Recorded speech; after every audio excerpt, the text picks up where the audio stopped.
Welcome to Adjusted Reality, a podcast series trusted by the adjusted and brought to you by the Foundation for Chiropractic Progress, where we learn from athletes, celebrities, influencers, and healthcare professionals about how to optimize health in a fun, relatable way. Join me, Dr. Sherry McAllister, as we dive into the secrets of optimizing your golf experience with the author of Body Friendly Golf, Dr. Darcy Dill. We will explore topics like strengthening your physiology, preventing common golf injuries, and designing a body that's not just healthy, but finely tuned for exceptional golf. Dr. Darcy Dill has been a chiropractor for over 40 years. In that time, he has treated a lot of golfers. His specialty is taking an injured golfer and making him or her a better golfer than they were before the injury. He has created a program called Body Friendly Golf and written a book on it with the same name. It helps the golfers become better by working on the body and its ability to swing a golf club. He also helps the golfer take the violence out of his golf swing, so it becomes more body friendly. By working on the body and the swing, his patients are able to play better golf and play for longer in their life all round. He currently lives and practices in Palm Springs, California, has been teaching his program for the last 10 years at Ironwood Country Club. In addition to being a chiropractor, he's a certified personal trainer, as well as a level 2 gravity golf instructor. We're thrilled to have you with us, Dr. Dill. Thank you, Sherry. I'm happy to be here. You know, the best part of having authors is they've done the book. They recognize the wisdom that went into the book. But what I love having authors talk about, number one, is why first did you write the book? And then after writing the book, you had epiphanies along the way. So let's start with why you wrote the book and then share with us a little bit of the epiphanies after writing the book that you wish you had known before you wrote the book. Okay, yeah, that's a good. Okay, well, I started golf when I was in high school, and I wasn't very good. I was on the golf team, but I was the last man on the golf team, and so I didn't play very well. But I loved the game, and as I got older, and then went to chiropractic school, and I wanted to play more golf, but as I was playing golf, I was getting back pain, and I'm thinking to myself, here you are, Darcy. You're a chiropractor specializing in back pain, and you're getting back pain playing golf. What's going on here? So I decided to figure out how I'm going to play golf and not hurt playing golf. And especially for me, I got lower back pain when I played golf almost every time I played. And so I figured out a way to get my body in shape so that I don't get back pain playing golf. And part of that is working on your body. And then the other part is working on your golf swing. So I took a lot of the violence out of my golf swing, and I made my body so that I could swing the club.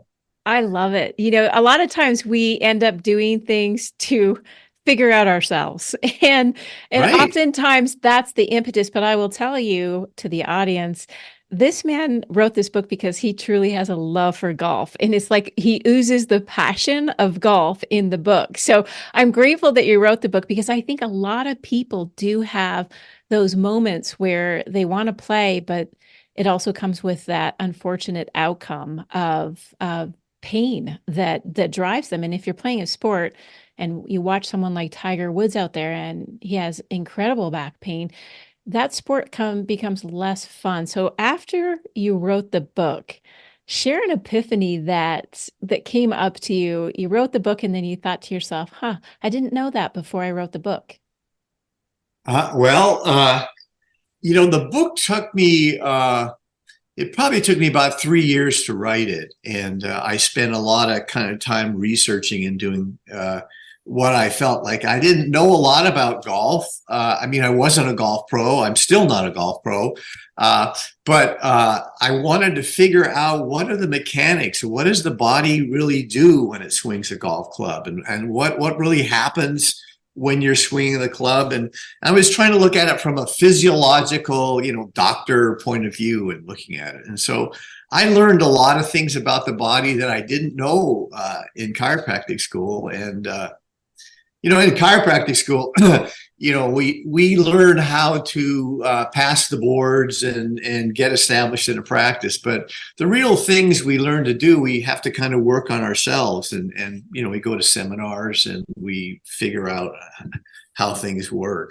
And that's pretty much what I did with my book. And I had a great time doing it. I mean, I loved it. I had a very busy practice, and I just decided, I don't want to really bust myself in a practice anymore. I want to enjoy life more. And golf was a big part of my enjoyment of life. I think it is, as we know, statistically a big part of America's pastime. And Yeah. people do really enjoy it because not only is it a physical sport, it gets you out in nature. And we know that being out with our friends, our social connections, our ability to enjoy the beauty that most golf courses offer is really fantastic. And as I was reading through your book, one of the pieces that stood out that might shock our listeners is actually the impact of golf. So 75% of golfers, as you noted in your book, will get at least one debilitating injury from swinging a golf club. That's a lot. So those golfers out there, you might be one of the 75. So please listen in closely to Dr. Dill's information. But the other piece that was rather astounding, it is the golf swing affects the spine with loading mechanisms that are rapid, complex, and intense. And it generally compression loads of 1,500 pounds, more than 8 times the body weight in both amateur and professionals. That's astounding. So it kind of makes sense why 75% of the people actually do end up getting injured. So talk to me a little bit about the injuries that you saw, and then what inspired you to try to figure out, how do I help these people? Well, a lot of the reason people get injured in golf is a lot of times they put a lot of pressure into their body. So instead of swinging a golf club, so the energy goes into this club and to the ball, people swing a golf club so the energy goes back into their body and their spine. And so what I tried to do is figure out, how do you swing a golf club so that there's no energy going back into the body? And so that's really the key thing. You want to get your body fit for golf, but you don't want to be one of these guys that are, a big gym rat type of person who's really fit and strong, and he's just going to use this violent swing to just get. And I've worked with a lot of people, and they're very strong and they're very fit, but they're horrible golfers, and they get pain in their body. And so I'm a big fan of. I call it golf fitness. But golf fitness is different than sort of general fitness. General fitness is working all the different fitness items, but golf, you want to be more specific to, how does the body really swing a golf club, and what does it take to do it so that it can do it regularly and often and without a lot of energy going back into the body. Excellent point. And one of the things I want to showcase is the most common injury is, in fact, low back pain. And for men and women, actual injuries after low back pain, they actually differ a little bit. And so reading through your book, for men, it goes into first low back pain, and then it starts to go into the other areas of the spine. One of the pieces that I noted was women typically get shoulder injuries, then elbow injuries, and last but not least, wrist injuries. But that's not the case with men. So share with me just a gender specific, why do women and men tend to have different golf injuries? Well, women in general, women that are good golfers usually are better at swinging the club more efficiently because they don't have the muscles that men do. Men can muscle the ball down the fairway, and they can be pretty good at it for a while. And then as they start to get older and their muscles start to get diminished, they can't do it anymore. And they get frustrated because now I'm losing a lot of distance. And so what women are better at using their body weight to power the ball. And that's what I try to emphasize with people. Don't hit the ball with muscle, hit it with your body mass and get that body mass moving towards the target in an effortless way. And that's really how you want to power the ball. I love it. So I see women tend to get more shoulder injuries versus men. Is that again because they are perhaps a little less strong when they do their swing, or where do you fit that kind of killer instinct into the ball that men have that women don't? Is that where the shoulder comes in for women?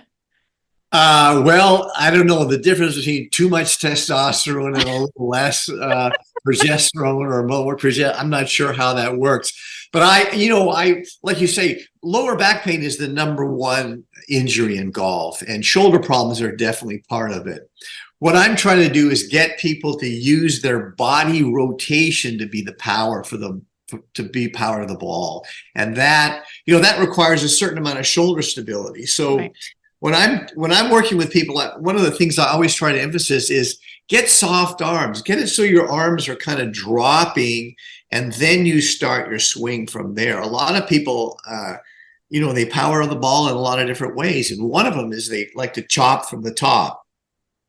And if you don't know what you're doing, you're basically chopping the club down onto the ball, which is not great for your shoulders. So I like to work with shoulders. I guess I'm not exactly sure why women get more shoulders and men get more back. But I do see a lot of shoulder pain. I do see a lot of back pain in my golfers, but I can't tell you why one is more than the other. Sure. It makes sense. And you kind of go through the extremities from low back, then and elbow, wrist, and you also noted knee. So the basics of being able to play golf is one piece of being flexible, stable, strong, and then have greater balance, the coordination that is needed. And when you combine all those pieces, as you did so eloquently in the book, in the actual pictures that Dr. Dill has put together in this book really help you focus where your potential weaknesses is, because everybody's coming into golf with different status, different strength, different flexibility. And Dr. Dill, you did a really nice job of really looking at the swing and where that weakness can come in and where potential injuries can happen. And we want to play a happy, healthy game. So let me ask you, as you were developing the strategies to improve four of the basics: flexibility, stability, mobility, and balance, what were some of the things that you saw to help golfers be stronger? And I kind of noted, I love your quotes in your book. One from Tiger Woods is the best tool you have for golf is your body. And it made me smile because spoken truly from a chiropractic mouth. Right. But share with us some of the things that you see on a 60,000 foot level, because they should read the book to really get the big picture of it. But what are you looking at when you're talking about flexibility and balance and strength? Well, as you know, Tiger Woods was a chiropractic patient. He used chiropractors all the time in his, and he, of course, he got a lot of overuse injuries. So the thing about your body is you've always got some weak link somewhere in your body. What you want to do is find that weak link. And so in my book, I have a number of tests that you can do to figure out, well, what is the weak link in my ability to swing a golf club in terms of the body's ability, and then work on that link. And, as a chiropractor, I try to work on the nervous system and trying to make sure that the nerves are functioning properly in the area that you're trying to work on, but also giving you specific exercises. So there's thousands of exercises you can do to make yourself more fit, more coordinated, more balanced. And so we can't just do all those exercises. We got to figure out, okay, what,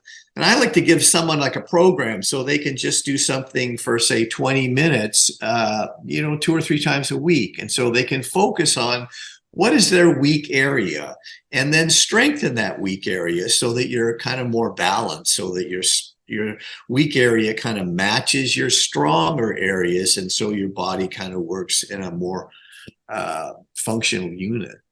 So Love it.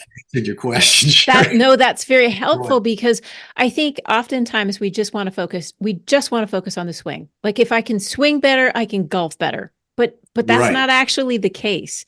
And I think your book kind of dispels that, is that you kind of have to look at this almost as a 360-degree view of golf, which is, yes, tools are important. Obviously, the golf club and the choices of tools that you're using are very important. We're not going to, we know TaylorMade would be happy to tell you that, if you want to be a better golfer, clearly you have to have great clubs, right? But yeah, every year you should get a new driver too. Don't forget that part. See, there's all of these pieces.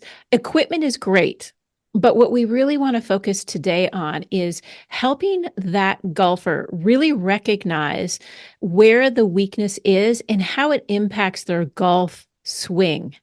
And one piece of this that might be surprising for many golfers out there is actually balance. And why balance is so important, because people will think, well, I'm golfing with 2 feet on the ground, so how important is balance? So touch on that, Dr. Dill, because I know you've seen a lot of injuries in your time. Why is balance an important aspect of this golf game?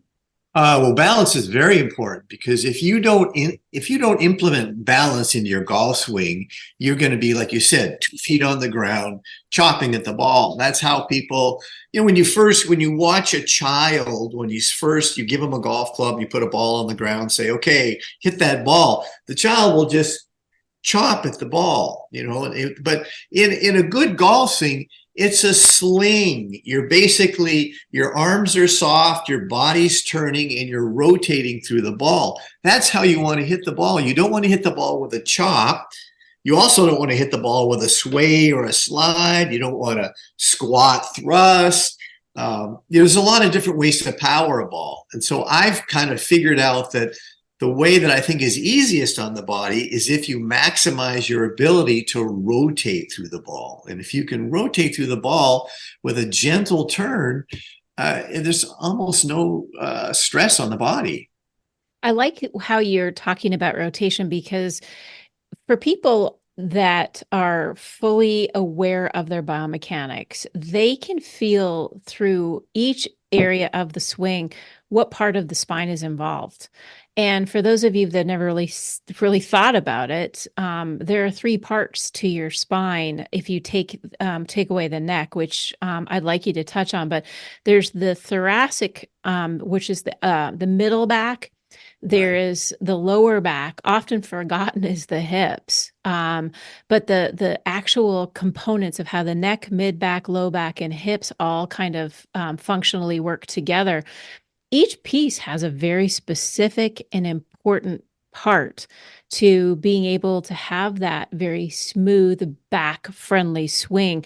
Can you talk about the neck? Because, I often see people grab their shoulders and after a swing, or they'll push on their low back as if it's going to help move it through. But the neck is actually a very important part of being able to appropriately, have that back-friendly swing. Can you talk a little bit about each part of the spine and the role that it plays?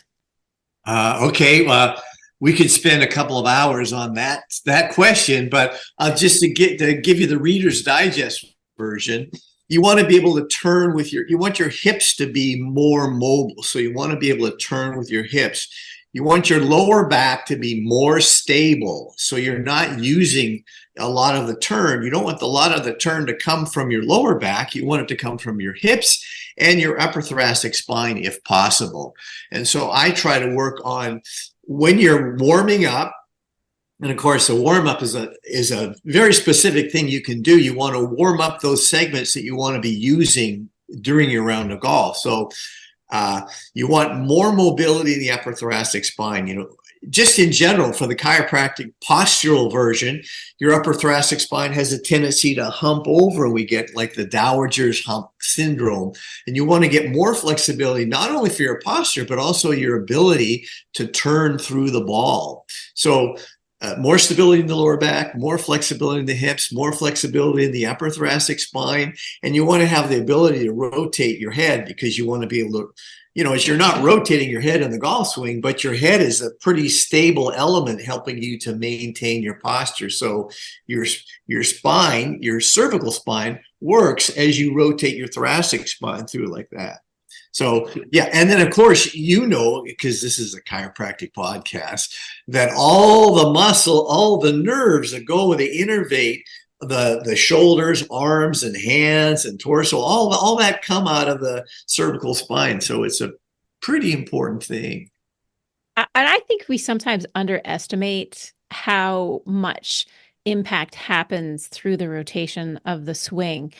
And it's often why, like you're trying to figure out, I love golf. I don't love the back pain that comes after golf. And I need to figure out what are my weak spots. And also being able to enjoy a game is being able to relax into it. And if you could think back to some of the things that you often see, and this happens to me when I go into the gym, is sometimes I just have to look down because I see people doing some exercises so drastically wrong that I contemplate, is it malpractice to not say something?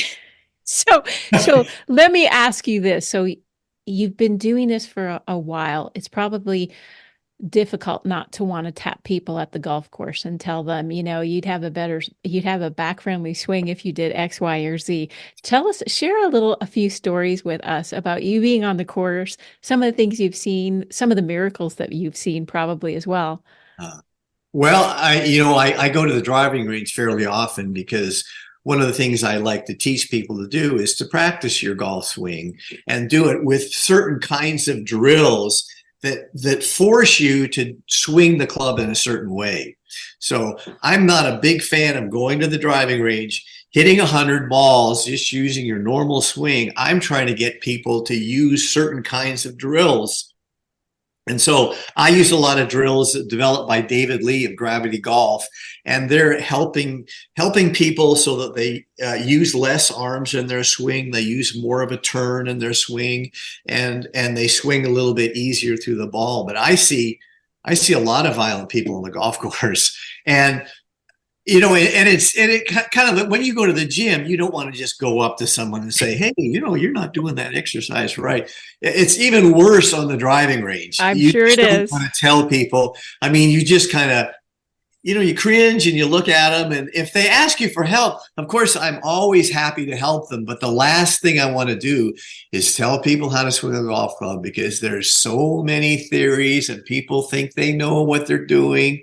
And, you just watch them hit the ball, and you just have to wait for them to reach out, because people aren't going to change really unless they want change. And so I don't try to force people to change. I've been lived long enough to know that people will change when they're ready, and that's just when it happens. So true. I often am reminded as I grow through the things that I go through is the teacher will appear when the student is ready. And sometimes you end up having that unfortunate experience because you needed to find the teacher. And for you, it was, I love golf. I have low back pain and I have to be my own teacher. So tell me about a miracle. You saw something on, you're on the golf course. Share with me one of your favorite stories on golf, because clearly you spend time out there. And I think it's well, I don't. I mean, I play a fair amount of golf, but mostly I'm on mostly on the driving range, because to me that's the most fun. I'm not going to tell people, how to putt or chipping techniques. I'm more on the full swing. I want people to understand, to be able to hit the ball with solid ball contact, to be what we call in the golfing world a good ball striker. That's really where people get most of their pain, is from that. And so Right. that's where I work on most of the people, on getting them out of pain, is getting them to swing so that their arms are softer, that they're turning through the ball better, and and they're more relaxed, and they're not chopping at the ball. I mean, I show people how to warm up. That's one of the things to do. I try to get people doing a proper warm up, and then I get people sometimes. I teach transcendental meditation, so sometimes just getting people to get the tension out is just learning how Yeah. to calm down and just settle the mind down so that the body can settle down as well. What a lovely way to improve your golf is really, you're right, is getting into a space where you can flush out all of the mental toxins that build up in our daily lives. Because it happens. We've been through a lot, the entire world, after the unfortunate epidemic of opioid use, misuse, and abuse, and a pandemic that has crushed many parts of our economy and our social well-being. So this golf is kind of like one of those really beautiful ways to connect and It is. relax and be in nature. Tell me some of your favorite golf stories that have come up over the I know years. you want me to give you a good story here. I have stories of people that love what I do with them, and it's very fulfilling for me to watch them. I outdrove my foursome. I was the leading guy, and I like I say, I'm not into I sunk that long putt or I got that particular trophy, but I wanted to see him say, you know what? I used to be the shortest guy off the tee in my foursome, and now I'm the longest guy off the tee in my foursome, and I love it. And I don't tell them about you, Dr. Dill, because I don't want them to beat me on my horse. Be the secret of Dr. Darcy Dill. Yeah, right. I But love I do it. see a lot of people using my drills, because a lot of things you want, it's timing. A lot of getting the swing so it's easy in the body is a timing issue. And so you want to get the sequencing right. In other words, you want to get your weight on the front leg a little bit quicker.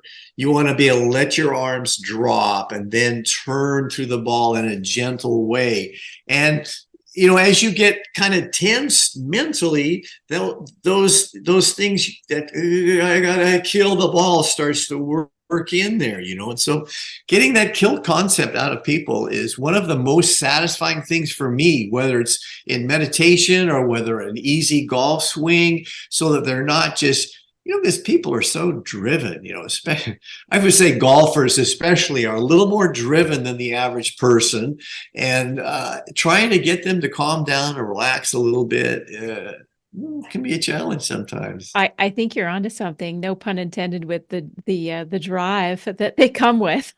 Right. And, No, I agree. the killer instinct, because the killer instinct in and of itself is two parts. It is fundamentally oftentimes the misread of what you need to do to hit the ball long. And it's Right. also the tension that somebody comes with or the company that they keep, which is always an interesting thing. Because if you're going into golf with a business perspective, meaning this is going to be fun, but it also has business attached to it, Right. there's a holdback there that I think a lot of golfers need to reflect on, is that it's kind of like you're enjoying something, but you're enjoying it to a point because you have to craft what you're doing while you're doing it. So you're not fully immersed in it. And there was a fellow that was talking to me about happiness, an expert in cognitive behavioral therapy. And he said, when you can fully relax into something, like, for example, you're painting a picture and you're pushing through the artistry, and you take your paintbrush and you just allow your mind and your body to be one as you paint. That is the meditative portion of happiness, is bringing forth the ability to totally relax into it. And I don't think people recognize, yes, we can mix golf with business, but there's still a little bit of tension there of making sure you're getting to the job of business, and are you fully relaxing, and can you take those breaks? What do you think of that? Since I know you do trance meditation, um, share with me your thoughts Transcendental. on it. Transcendental. It's Thank not you. transcendental. Tr- Yeah. Huh? Share with me a little bit of what you've learned through transcendental meditation and how that for you has impacted your golf. Well, to the first part of your question, I think when you're in your foursome, it's a great way to get to know somebody. I mean, if you want to know, especially if you're looking to work with somebody, watch them play around the golf. You'll learn a lot about that person watching them play around the golf, because some people, like you say, are extremely aggressive. And how do they handle when they hit the ball well? How do they handle it when they don't hit the ball well? All those things are great ways to sort of understand what a person's personality is like and what it be like to work with them in the future. But in terms of meditation, I love to meditate. I've been meditating like twice a day regularly for about longer than I've been a chiropractor. Actually, I was meditating in chiropractic school. I would show up to class a little bit late, and someone would go, "Were you meditating?" I said, "Well, I had a few minutes before my class." And they're like, "You came late to class and you were only meditating," kind of a thing. So I've been doing it a while and I love it, but it's not really what a part of my golf program. I mean, I love to encourage people to meditate because I think it's an important part of life. But in terms of learning how to swing the club so it's easy on the body, there are times when you add tension. Like you want power, like, John Daly used to tell us to grip it and rip it, and so people grip it and they rip it. But I tell them the rip part is from the lower body. If you can learn to swing the club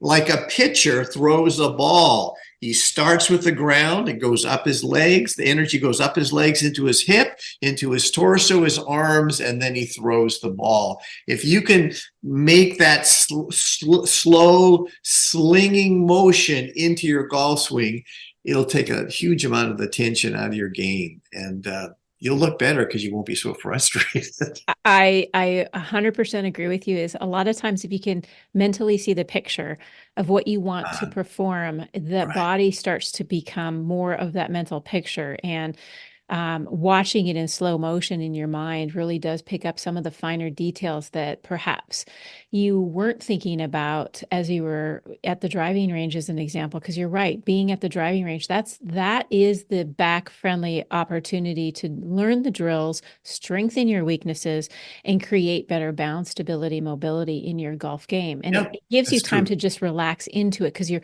not being pushed forward. You're like, hey, play through. Okay, I want to get faster. I want a longer swing. But we want to wrap this up because we know one of the biggest potentials for golf is being able to effortlessly push the ball longer and straighter with less effort.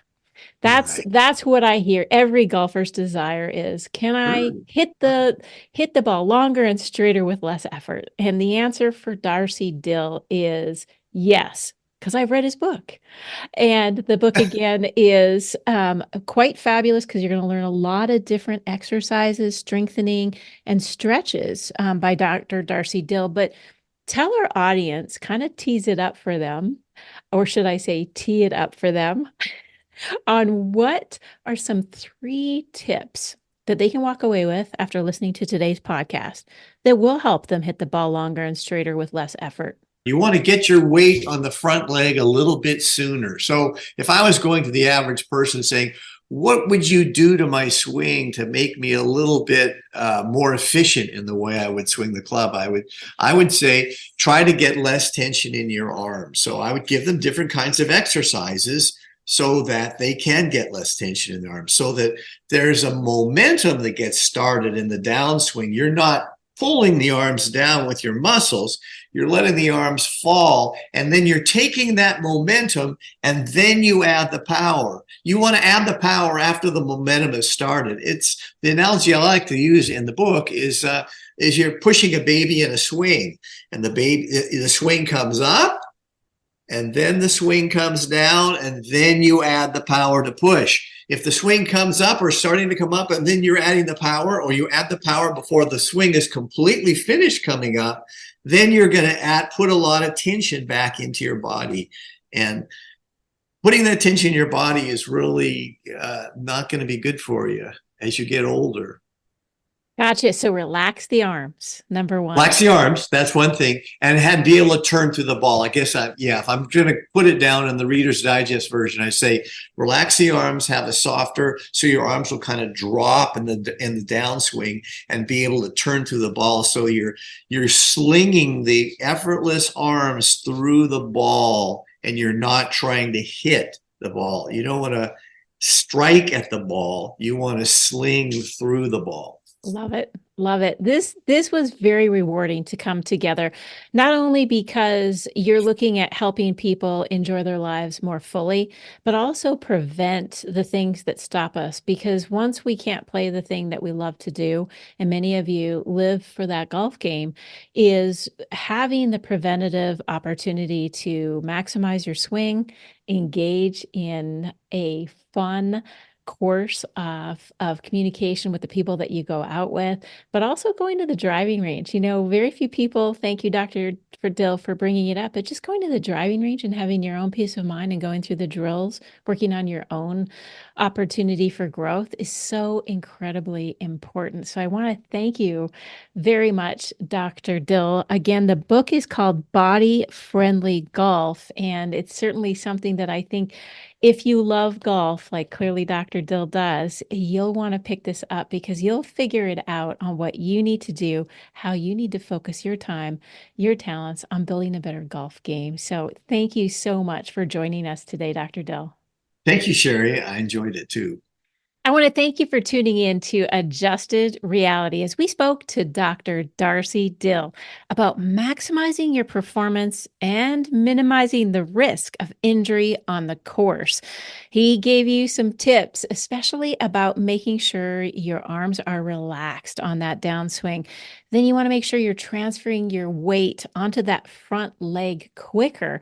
And last, well, he doesn't want you to kill the ball. He wants you to remember that you need to turn through the ball. We had an interesting conversation offline, and he said, if there wasn't a ball there and you put a piece of popcorn, how much improvement would you have in just your swing itself? So a lot of really fun and good information that he shared with us today. Now, this podcast was brought to you by the Foundation for Chiropractic Progress, and as a special gift for listening today, you can visit f4cp.org/health to get a copy of our Chiropractic Care, a natural approach to health at every stage of life ebook. Now, please don't forget to subscribe, share the podcast with friends and family. There's a golf enthusiast out there who's going to need to remember balance, flexibility, and stability. You can also rate and review this podcast. We appreciate you listening. And if you're feeling so inspired to learn more about chiropractic and how it can impact your golf game, well, don't you worry. We have a Find a Doctor directory for you. You can visit f4cp.org/find a doctor. We appreciate your support. And of course, we look forward to you checking in with us again soon.